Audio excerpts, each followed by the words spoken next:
Hello everybody in YouTube land. Welcome back to the channel. I'm Adam. Thanks for hanging out with me for a little bit today. So today we're going down RadioShack Boulevard, back down the memories lane of kind of iffy-ish, kind of cool, kind of awful remote control cars. So thanks to Thad over at Iowa Budget RCs, it got me looking around on eBay and got me watching some, auctions for RadioShack cars, and then I won one, and then I won another, and then I won another, and there's a couple around here now. So you've already seen the frame buggy. If you haven't seen that video, check out the link up here somewhere. There's it pops up. Check that out. It'll be listed down in the description below. But today we've got a couple different cars I want to show you. Two of them work, and one of them works. And I will start with the one it's very iffy. So I got this one recently, and its catalog number is 603096, the radio-controlled Porsche 944. So I went ahead, and it was the last 10 minutes of the auction, so I sat there and kind of halfway paid attention to it, and no bids. So it was sitting at like $10. So I was like, max bid of $15, whatever. And I won it. So total with shipping on this was $28, I believe. The shipping was actually more than what the car was. I think the car was $13 and the shipping was like $15. So regardless, I did buy it because it did have the forward and reverse, left and right proportional. It's not one of the goofy ones where you drive forward and have to turn in the reverse. Those I'm not interested in. Those are way too, they're just unfun. So it came in its original packaging. We have the radio. It's in good shape. Now the car is in good shape. Oops. Silly antenna. So you can see how long this guy has been sitting in a box. The cardboard is stained from the tires sitting in the box. So this has been living the majority of its life in the original packaging. So that was cool. Now the problem is these stickers that they put on these cars were not ever probably intended or even imagined that, 30 some years later, they may show up and, somebody wants to keep this as a collectible. But one of the selling points of this car is on the rear fin. You can actually see it says Tandy, and I'll get some better pictures at the end. And then on the hood, it actually says RadioShack Remote Control.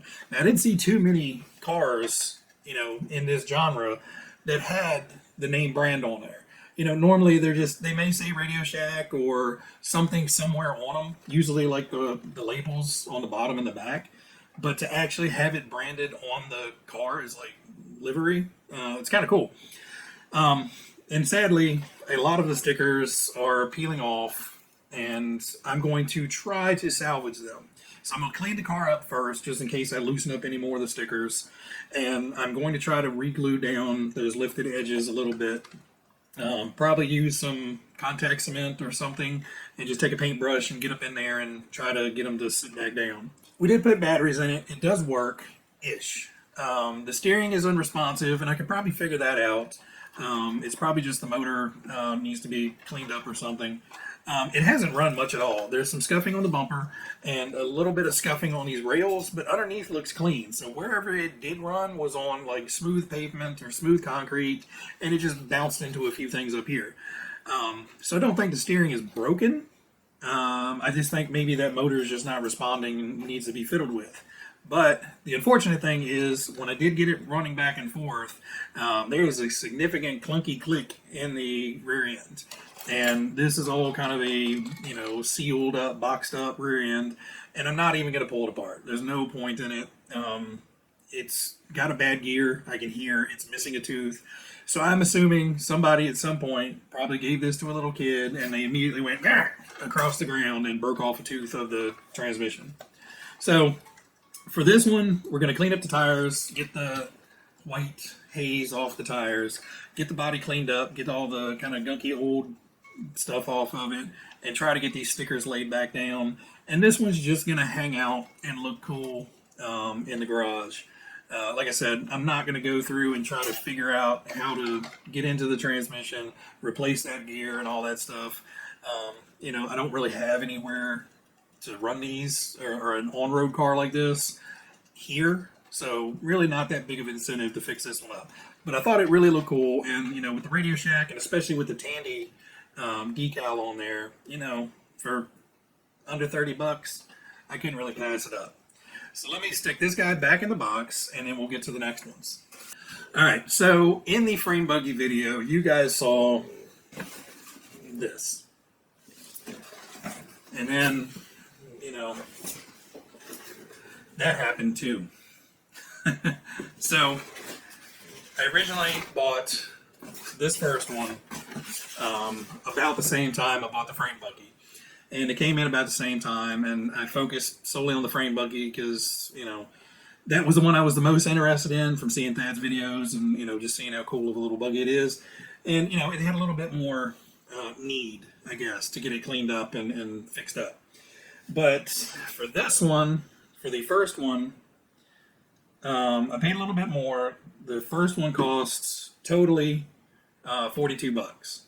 So it was 30 bucks for the auction and 12 bucks for shipping. Now the second one, I got a little bit better deal on that one. So that was $5.50 for the kit and $18 for shipping. So yeah, 65, 70 bucks for two cars. You know, I got a parts car if need be. So the one box is in pretty good shape. You know, there's no real rips or tears or anything. Obviously the corner is a little bit banged up.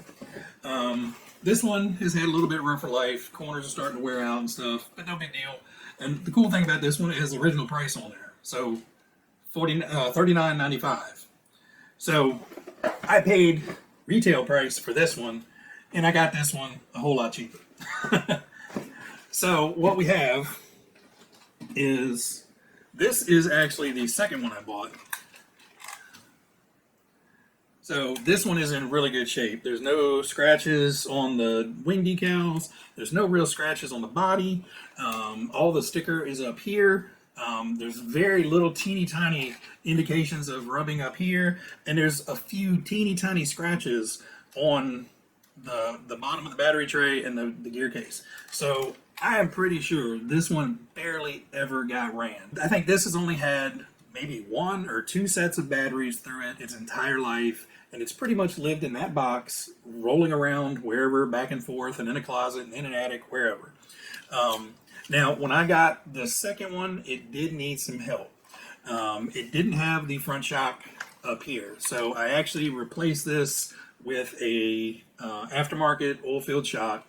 I went with, you know, it was just a cheap one I had on hand. It was gold. It matched all the gold lettering, so it looks the part. One of the other issues that this one had, and the other one didn't, is the front suspension was half working on this one. So when I got this one, the front suspension wasn't working at all. It was just kind of frozen. And so I took the body off and, you know, started looking at it. And essentially all it is 2 pins that hold the suspension arms from going too far out or too far in. And they kind of control the limit of how far that suspension can travel up top, and that's about all. It doesn't have much suspension. It's, you know, 1/4 inch, 1/2 inch maybe. So suspension is kind of a loose word we're going to use for these. But this one was half working, so one side was working, the other side was completely frozen. This one was completely frozen when I got it. So in the process of cleaning this one up, I used some dry lube. So this muck off dry lube is sold for like bicyclists and, you know, anybody that's potentially going outside a lot and running stuff through mud and muck and dusty areas that you don't want grease on because it's just going to attract dirt and cause wear. So this little bottle of dry lube works really, really good on suspension parts and stuff you don't want to magnetize dust and dirt to. So all I did was just cleaned up everything really well, put some of the dry lube on there, and just started kind of forcing it back and forth, and eventually it kind of popped free and, you know, started working. So that one worked. This one, whole different problem. I took it apart and put the dry lube on there, and it was pushing it down. It was working fine. Put the body back on, completely locked up on the one side. And it took me a minute to realize what was going on.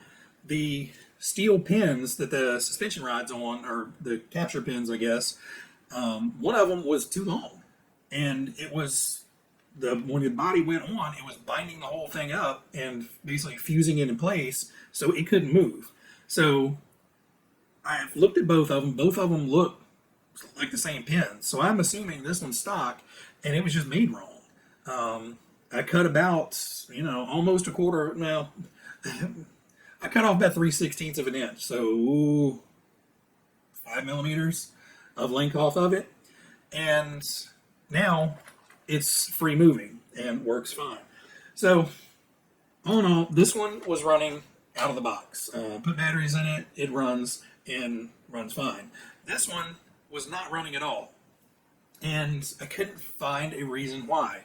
So is it the switch? Is it the batteries? Is it the battery connectors? Is it something wrong with the board? Is it the motor? What is it? So I started just, step one, do the batteries have power? Yes. Step two, when you put all the batteries in, does it equal the sum of the batteries? And the power leads coming off the battery tray equal the sum of the batteries. So we got juice.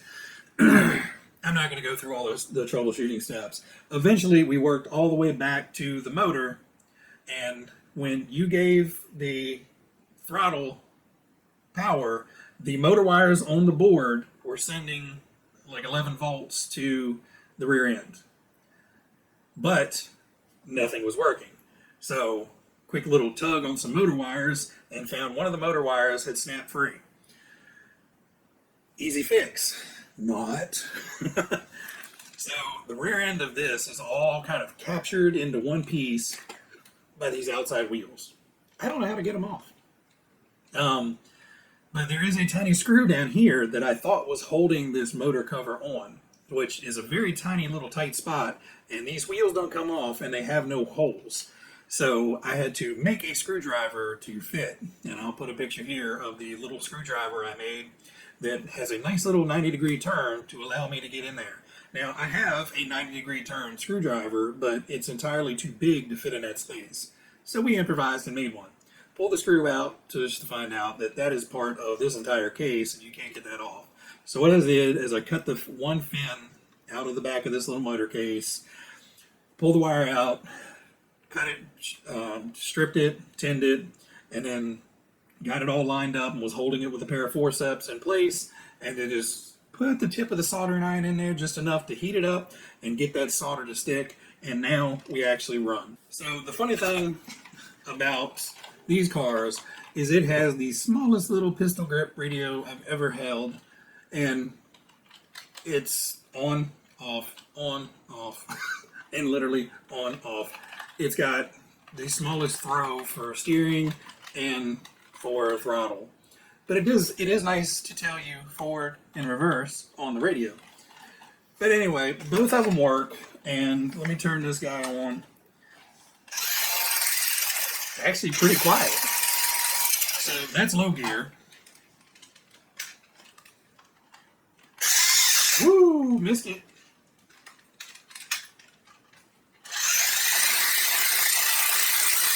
And that's high gear. So the weirdest thing about these two cars, and it's going to take a second to get used to driving it, there is absolutely zero steering unless you have the throttle going. So you can turn the steering all day, every day. It's not going to do anything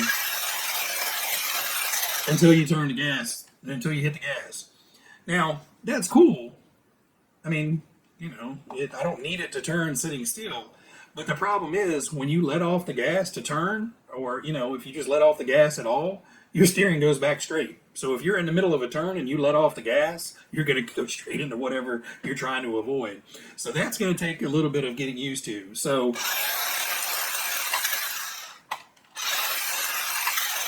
yeah, it's every time you let off the gas. So that in itself is kind of bizarre. But, two great looking buggies. $65. I can't complain. Now, I was going to go through the trouble of trying to mod one of these and make them a better, faster buggy. But, you know, just seeing how complex this rear end is and not understanding how to get the rear tires or the rear wheels off at all, I'm kind of leaning of just leaving them alone. You know, so it is what it is. So I don't know. One of them may get modded eventually. I may end up, you know, putting them up for a giveaway at some point, or one of them up for a giveaway at some point. I don't know. Still debating on what's going to happen. I really don't need two of them, but you know, I really couldn't pass up the opportunity to have two of them, just in case I needed a parts car. But at this point, both of them are working, both of them are running, so, and they're both in about the same condition. The only thing different with this one, the original one, is the one side wheels are pretty white, and the other side wheels are a lot yellower. So you can see, you know, the newer one that I just bought, both sides are whiter, and the one side of this one is a little bit yellower. And this one has a few more, well, this one has some scratches on the rear end. This one has none. This one is like pristine. All right, guys, I'm done rambling. I will end the video with a little bit of running video of one or both of these out running around. Don't really see need to run both of them, but we'll pick the one that has some scratches on it and is a little bit more torn up. Take it outside, run it around for a little bit. Unfortunately, this one's going to be a shelfer. You know, it is what it is. Now, I do have one more coming.